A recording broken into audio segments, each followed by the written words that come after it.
De esos irreverentes que hablas ahorita, fuera de Lon de Graves, ¿a quién más lees? Pues uno de mis maestros, ahí sí puedo decirlo pues a boca llena, es José Manuel Arango, que en medio de esa actitud así serena y silenciosa que tenía, era un salvaje, un insubordinado. José Manuel para mí también es un poeta muy importante. Y pues está César Vallejo, que ahorita mencionamos, está Javier Villaurrutia en México, pues muchos, Emily Dickinson. Hay mucha poesía muy valiosa, muy buena, pues el planeta ha crecido mucho en población, entonces hay mucha poesía buena también, muchísima. De los que han mencionado no hay un contemporáneo, contame quién te gusta.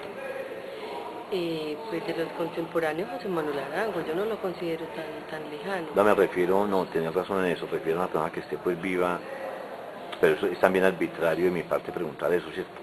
Yo creo que hay mucha gente muy buena también, que uno se sorprende mucho cuando encuentra por ahí libros. Por ejemplo, incluso a mí Víctor Gaviria me gusta más como poeta que como cineasta. Víctor me parece muy buen poeta. Pues muchas personas, está este muchacho pues el que yo le ayudé a elaborar el libro, a Raúl González, pues amigo además, que le colaboré en la edición del libro, y me parece también que hay una buena sorpresa. Hay mucha gente que a veces uno ni siquiera identifica muy claramente, pero esta misma Marta Quiñones, ¿no? Hay mucha gente que escribe muy bien. Es importante lo que decís porque hay algo que opaca el trabajo literario de muchas personas y es las invitaciones y los concursos que son como medias escolares, sabiendo que la poesía es otra cosa, ¿cierto? La poesía es la dedicación, ser muy serio y muy solitario muchas veces, que salen buenos poemas. El poeta que se muestra mucho, irremediablemente, parece que perder ese peso. Sí, yo inclusive también creo mucho en los poetas a la sombra, que son esos poetas que en ocasiones ni se conocen, ni han publicado libros. Yo conozco un señor en Bello, que es mecánico de oficio, pero acompañó siempre su vida con la poesía. Y tiene una poesía que es como heredera de Luis Carlos López, que es otro que yo amo, otro poeta que yo quiero mucho. Y él no, pues a excepción de un programa que yo le hice en radio, él no ha publicado prácticamente nada No y es, nadie lo conoce. no es señor Díez. No, él No. se llama Guillermo Sánchez Botero. Y ¿Qué, hay mucha gente anónima muy buena, yo creo. ¿Qué relación tienes entre filosofía y poesía? Porque tienen grandes admiradores que hablan de Olga Lucía como una filósofa, como una profesora muy excelsa. No, yo creo que exageran, porque pues ninguna academia ni solo la historia daría ese nombre de filósofa. Si uno estudia filosofía es eso, estudiante de filosofía. Yo me formé en filosofía y letras en la Universidad de Antioquia, pero eso no quiere decir que uno sea filósofo. Pero sí quiero en ocasiones pues como las disquisiciones y las preguntas que se hace la filosofía, aunque también tengo muchas peleas y muchos conflictos con cierta ortodoxia filosófica. Y en ese sentido José Manuel, que fue mi profesor de lógica simbólica, fue muy importante porque él enseñaba la lógica. En la primera tanda del semestre daba todos los presupuestos de la lógica y en la segunda daba todas las herramientas para que uno dudara de la lógica, la desbaratara, casi que la destruyera. Y me gusta mucho también leer filosofía, tengo que reconocer eso, pero no soy filósofa en el sentido pues de esa palabra tan grande. Soy lectora de filosofía y me gusta divulgarla. En el programa de radio que tengo en la Universidad de Antioquia es un programa de extensión y la divulgo con entrevistas y conversaciones con personas que saben pues mucho más de filosofía, pero me gusta conversarla en un plano natural, que cualquier persona que la oiga la pueda entender. Y yo he tenido la gran satisfacción de que incluso taxistas me reconozcan la voz y me digan que escuchen el programa de filosofía, y a esas personas a las que yo quiero contagiar de la filosofía.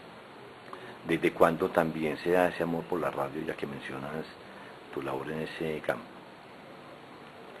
Pues yo cuando era estudiante en la universidad colaboré en un programa aquí en el Paraninfo, que se llamaba Signos en Rotación, que era un programa de reseña de revistas de sociología, pero fue como una colaboración que yo quise hacer con César Hurtado.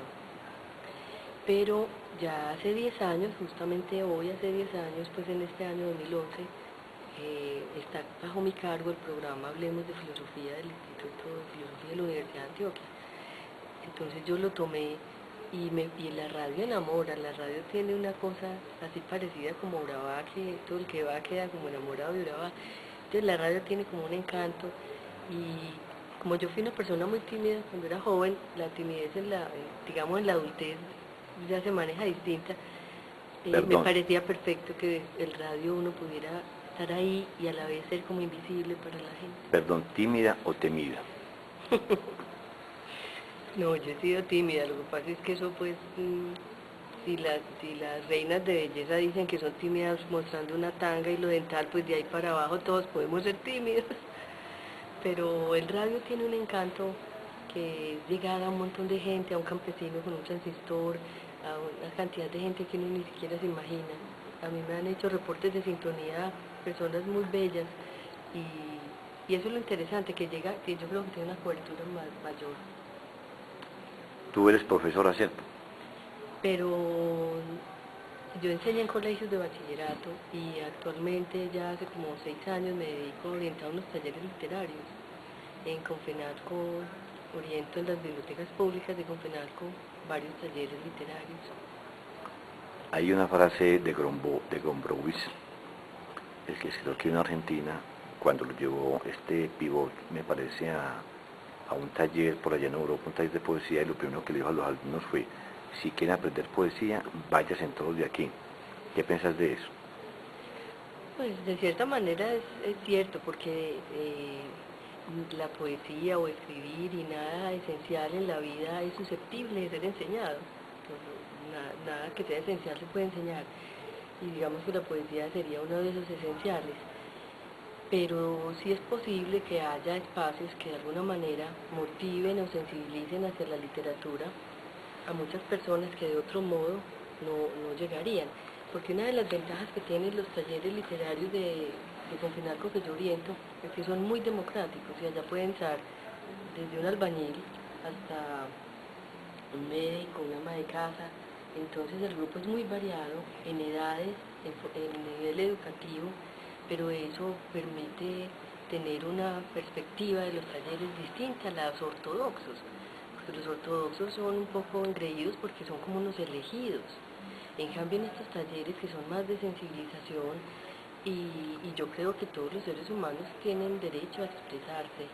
Eso no quiere decir que todos seamos escritores porque escribimos, ni todos los que pintan son pintores, pero sí hay un derecho a que los seres humanos de cualquier condición y cualquier edad y cualquier clase social se expresen. Y en estos talleres lo que se intenta es ganar esa confianza, y yo me he encontrado con unas bellezas, de sorpresas, de personas incluso con cero tradición como literaria, y que se lanzan, se animan a hacer esos ejercicios, esas tareas, esos juegos que sí proponemos, sabiendo de que no se puede enseñar pues lo esencial. Dentro de ese dentro de ese espíritu contradictorio que mantenemos, eres una dama de las letras, pero asimismo te gustan una especie de malditos de escritores. ¿No te parece contradictorio eso? No, no me parece que es natural, porque la parte creativa de todos los seres humanos tiene que ver como con una cierta inconformidad, y entonces en la medida en que eso se reconozca así, no es ser creativo para ponerse un prendedor o para lucirse en una exposición o para todas las otras cosas banales que a veces se confunden con el asunto del aspecto creativo de los humanos. Yo creo que el aspecto creativo tiene que ver mucho con lo inconforme, con una cierta estado como salvaje en nosotros los humanos, y eso sería lo que permite que vivamos como en paz, cuando se puede uno apoyar en esa parte salvaje que hemos olvidado tanto por creernos muy humanos. Hay en la poesía femenina cierta queja de las mujeres y un falso erotismo muchas veces, y muchas veces no se exploran más temas. ¿A qué se debe eso? Pues yo no creo que el arte tenga sexo como lo mencionábamos antes. Los seres humanos, hombres o mujeres o cualquier otro género que esté por venir, que no conozcamos, pues escribimos o nos expresamos creativamente. Pero sí reconozco que hay una cierta inclinación en ocasiones a un erotismo como trasnochado, digo yo, porque es muy hostigoso y hasta de mal gusto me parece a mí.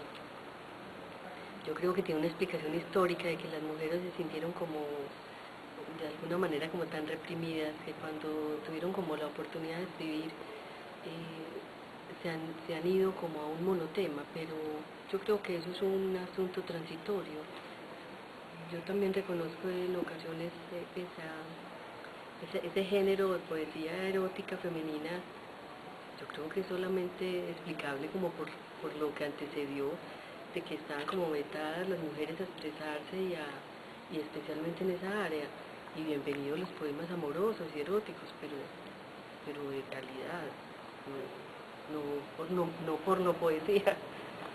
Olga, muchas gracias por estas palabras y espero que no sea la primera ni la última. Muchas gracias, Víctor. Yo me achanto mucho con las imágenes, o sea que yo estoy más acostumbrada solamente pues, a la voz de radio, pero muchas gracias.